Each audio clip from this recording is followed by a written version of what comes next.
I saw the ratings earlier, and I was like, okay, I kinda agree with the ratings. I think I will bump her in terms of bossing, right? But let's go to bossing. Hey, Prydwen, Snake, delete low deficit, alright? Useless. I'm insane. That's it. That is serendipity. SSS A for PvP. Again, I think it should be SSS for bossing. This is me. Let's check what they have put for the pros con investment tips, and if you guys agree or not. Do you guys agree with the placement? Will you move her higher, lower? Where would you put her overall? Right? It doesn't have to be like a specific places. High deficit bossing, since it's like things we most of us get along. I would say, right? Let me see. She looks so good, bro. She looks so good. All right, let's go review investment tips and then some of the teams, right? Now, I love Prydwen.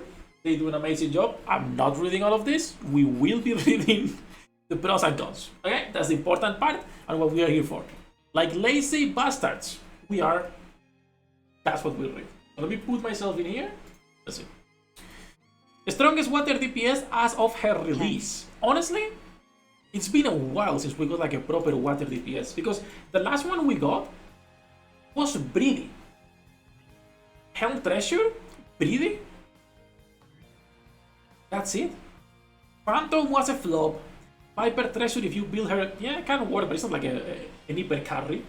Wensi is a nice DPS, but not an hyper carry. Ludmilla has always been a sub DPS for the damage taken, not an hyper carry. Like, we didn't have like a proper hyper carry, and we don't even talk about Doro. Normal Doro, right? Normal Doro.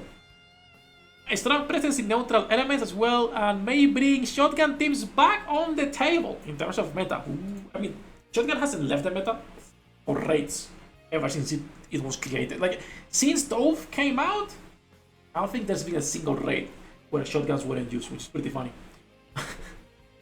It's the only niche that Shift Up has more or less properly built. Sustain, XD, Pierce.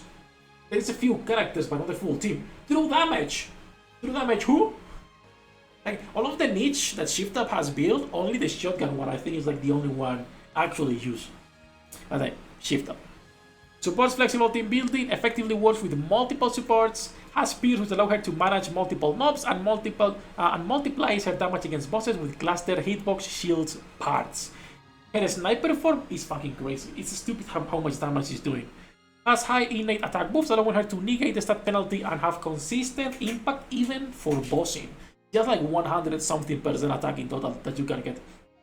Very high attack speed helps her deal insane damage during her own burst. Has high hit rate during burst as well as maximum hit rate during pierce shots, which heavily synergizes with her skill one, assisting in moving scenarios. I think that the skill one just hits like a normal sniper. When you are like in 80 pellets right here, I think it hits like a normal sniper. Honestly, it's stupid. And most of the damage, I don't think it's like all of the damage coming from here, but the big chunk is just coming from those shots, which is why Grave is so good with her. All her damage can core hit and pierce hit. So soft, so wide. Reviewed by Ravi. What is this? Yuri on my game?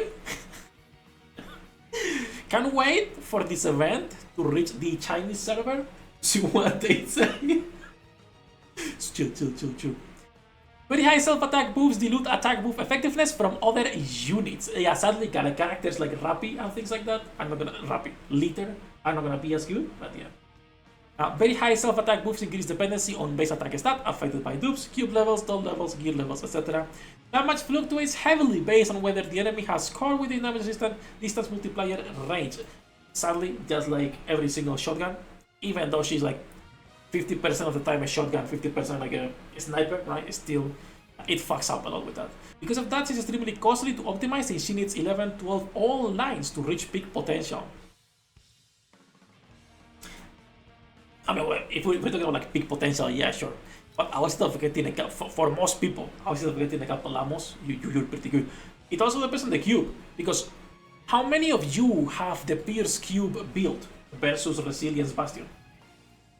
I don't even have it unlocked, right? So if you're using Resilience or Bastion, you need less maximum lines. If you're using Pierce, then yeah. Pierce is her best skill though. Takes her time to stack her skill 1 on campaign stages, which lower her effectiveness in campaigns since it severely reduces her damage dealt. This is because skill 1 only counts pellets that land on enemies. This is something really bad with pellets, and that's why it's a really cool concept, but it's fucking useless right now. Even something like Leona. Because pellets that are landing, like a shotgun normal shot has 10 pellets, but it's not guaranteed you are hitting all 10 pellets. And if the enemy is far, you might be hitting only a couple of them every shot, which is gonna be fucking awful. Right? So I really like the concept of buffing pellets, but so far it's useless. It's only Leona, also I believe the one that can buff so far. Leona Treasure, soon, we'll see. Low incineration makes her less effective in PvP. PvP I don't talk, I don't know nothing about PvP. Limited banners being meta, double 1% banners, over spec being 1%, limited 1%. All within the past 10 months, a precedent not seen in the first 1.5 years on NIKKE. Shift Up is definitely on a roll with these questionable banner choices. And don't worry, because we still have the 3rd collab this year. And then afterwards, the New Year Pilgrim, the anniversary, having another double 1% banner. And most likely another 1% hit under that they might throw. God bless Shift Up with the 1% banners. Still, I think we can agree on basically everything here. I do want to see what cubes they recommend on the skills. Because my problem with her is that skill 1 feels like it's priority, but I feel it also depends on what you're running her on. Like if you are going for Grave, if you're going just for the Pierce cube, etc., it's worth taking it to 10. But if not, it's like, I'll give it a 10. Right? Still, it's my investment tips. Oh, okay, Imagine another Eva collab. Another Eva collab. They're actually going 7, 10, 10 into 10, 10, 10.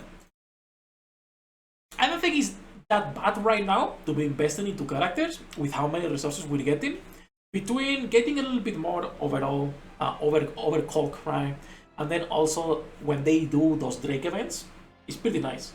The problem is how often we're getting those Drake events. If it's every 6 months, a new Drake event, or whatever they call, right? With the extra materials, every 6 months would be really, really good. If it's 1 per year, it's not great. If it's every 6 months, it will be perfect, because as long as you're not retarded with your resources, you should have enough to be investing on plenty of characters. I still have like literally thousands of books for everything, because I just not been, using them everywhere. But it depends if they keep increasing the rates of banners and how often we are getting them. And we'll see. We will see. What are they recommending? Essential, max ammo, ideal elemental attack, max ammo, and then hit rate and crit, the usual as the others. Bastion, resilience, distraction. Hey, what is the Pierce cube? I would even say, as usual, elemental is always priority. Like, doesn't matter what character it is, elemental is priority, since the game keeps moving in that direction clearly. But yeah. Pierce cube, in my opinion, gonna be better for everything. I think they are adding it from what I checked earlier, so I assume they will put it later. Shotgun generic with bunnies. Okay. Normal shotgun composition, another shotgun composition, but with the boss having cores, which is what we've been seeing recently on some of the solo raids. What is the Grave one? What are they doing with Grave? If they are recommending. What is this? PvP?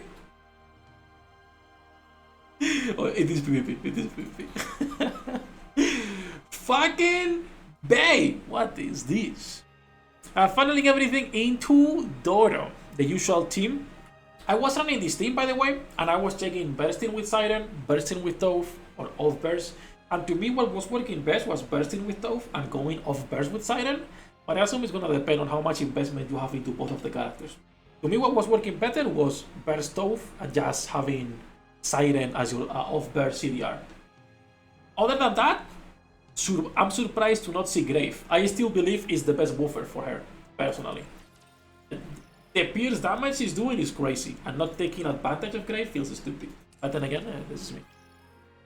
And that said, though, I agree with most of the stuff, but hey, remove low deficit. Shout out to Prydwen! Love all of them, alright? We can keep talking shit every time a new character drops because that is my job. Exactly. God bless them, and you guys can say goodbye because we'll probably make a video out of this later.